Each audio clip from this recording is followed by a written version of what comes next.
नमस्कार, मैं हूँ अतुल कुमार और अभी आप देख रहे हैं अतुल की रिपोर्ट। और आज हम आपको पूर्वी चंपारण के उस गांव में ले चलते हैं जहां आज भी दो भाइयों की चमत्कारी कथा लोगों के दिल में जिंदा है। यह कहानी है करता और धौला बाबा की, दो ऐसे संत जिनके अलौकिक चमत्कारों की चर्चा आज भी सीमा पार। पहली चमत्कारी घटना ये थी कि बताया जाता है कि एक दिन करता बाबा सुबह सुबह गंगा के किनारे मुंह धो रहे थे।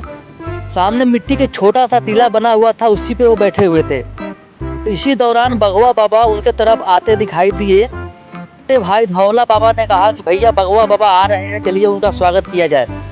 करता बाबा मुस्कुराते हुए उसी मिट्टी को बोले जहाँ पे वो बैठे हुए थे कि चलो बगवा बाबा आ रहे हैं, उनसे मिल के आते हैं। और संजोग देखिए, चमत्कार देखिए, उसी समय वो मिट्टी चल पड़ा।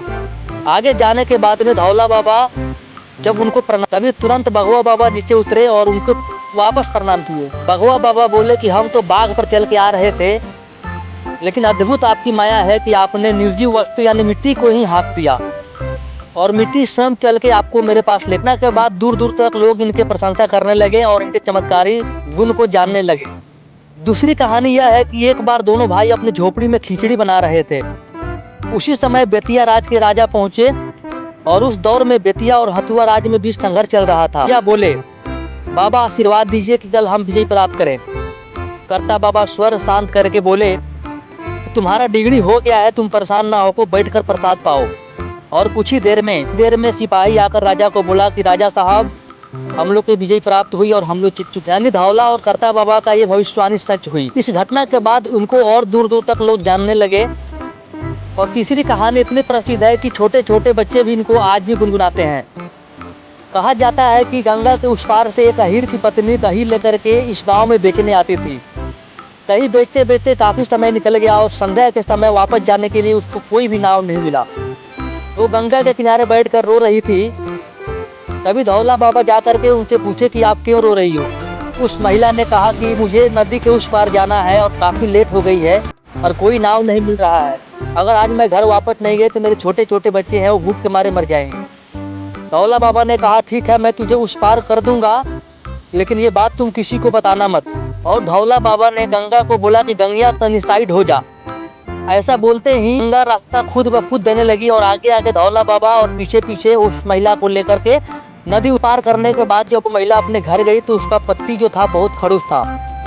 उसने सवाल किया कि तुम इतने लेट तक कहाँ थी और इस समय जब कोई नाव नहीं मिला तो तुम आई कैसे, मुझे बताओ। उस महिला ने हाथ जोड़कर कहा कि अगर मैं कहानी आपको बताऊंगी तो मैं जीवित नहीं रहूंगी, यहीं मर जाऊंगी। क्योंकि धौला बाबा ने पहले ही चताया था मैं तुझे पार कर दूंगा, बट किसी को तुम बताना मत, बताओगे तो तुम मर जाओगी। फिर उस महिला के पति इतने जिद्दी थे कि उन्होंने जिद कर दिया कि नहीं तुम बताओ तुम इस पार कैसे आई। अंत में हार कर उस महिला को पूरी घटना बताना पड़ा और उस महिला की मृत्यु वहीं पे हो गई। तो जानकारी के लिए बता दें, करता बाबा का शादी हुआ था, उनका एक बेटा भी था जो कुछ वर्षों बाद एक दिन चुपचाप मंदिर छोड़कर कहीं चला गया। उसके बाद करता बाबा ने जीवन को तपस्या में लगा दिया। धौला बाबा जो हमेशा उनके साथ रहते थे, लोगों की सेवा करते थे। सबसे बड़ी बात है कि आज भी उस मंदिर में करता बाबा की पगड़ी, उनका लोटा और उनकी थाली सुरक्षित रखी हुई है। इन्हीं पवित्र चिन्हों को दर्शन करने आज भी दूर दूर से लोग आते हैं। तरिया चंपारण, मोतिहारी और यहाँ तक कि नेपाल सीमा से भी श्रद्धालु यहाँ पहुँचे हुए हैं। उनकी गाथा आज भी गाँव की हवा में धुली हुई है और लोगों के दिल में विश्वास जगाती है कि सच्चे संत कभी मरते नहीं, ये बस अपने पद चिन्हों को छोड़ जाते हैं। जहाँ आज भी मौजूद है पगड़ी, लोटा, थाली, धौला बाबा, करता बाबा का अद्भुत कहानी।